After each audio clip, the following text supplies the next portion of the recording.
What's up mga Lodi? Gusto nyo bang malaman kung paano kami nakakuha ng free ticket dito sa Aquaventure Water Park? Ito lang yun mga Lods. Patience is the key. Aquaventure starts from 10 a.m. to 6 p.m. kaya maaga kami nag-prepare. Since accessible siya sa metro, so we'll just take the Dubai Metro Red Line station, then we just go down sa Soba Realty Station. You can also go by monotrail, but in our case, we just use a taxi. Ano masasabi mo, Lods? It's free, legit. Legit ba? Legit? Ah, legit. Legit. Kasi nandito tayo sa Atlantic. Atlantis. Baltic. Naman natin na medyo mabigat ang mga balita ngayon dahil sa mga nangyayaring tension sa Middle East. But sometimes, we also need to pause, breathe, and take care of ourselves. So today, we're choosing peace kahit saglit lang. Pero syempre, doble ingat pa rin mga Lodi. Let's go back sa adventure. Syempre, try nyo itong Lazy River kung gusto nyo chill-chill lang.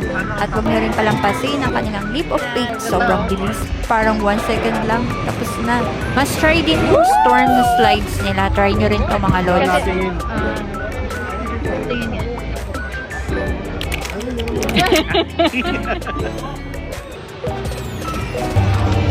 Ito na yung pinaka-exciting part. Ang leap of faith. Try nyo to mga Lods. Parang mawawala yung kaluluwa nyo ng mga 5 seconds sa taas. Ano pa, CJ?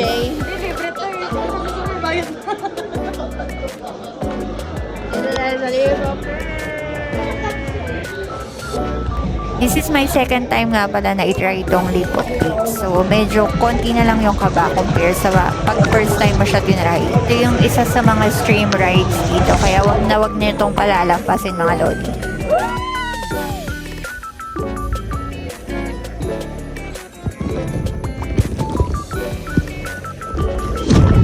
Kung gusto na yung chill-chill lang, meron din silang beachside area na pwede kayong mag-relax at maglaro. Katulad niyan, yung ping-pong. Kaso imaginary yung bola. During nang nag-visit kami dyan, sarado nga pala yung Poseidon Tower. Which is nandun yung area ng mga family rides. Isa din yun sa mga inaabangan ko actually kasi extreme rides din yung family rides dun. At kung adventurous kayo at marunong lumangoy, meron din tong diving side area. Pero that time, medyo kinakabahan pa ako kasi yung pool na yan is around 10 feet yata. Kaya medyo nagdalawang isip ako tumalon kasi hindi ko anticipated kung gaano kalalim yung pool. Pero nung na-try ko na siguro mga 3 times na ulit ako dyan tumalon kasi wala nga bigla. Hanggang 6 p.m. pala open ang Aquaventure, pero advice ko na mas maaga kayong matapos kasi ang daming tao sa washroom area para makaligo kayo ng mas maayos at makapagpalit ng damit bago umuwi.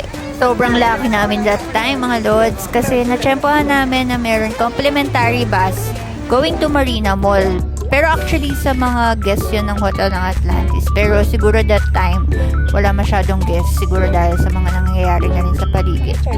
So yun lang, natapos ang araw namin na sobrang happy at safe naman kami nakauwi. Follow for more para sa next free adventure.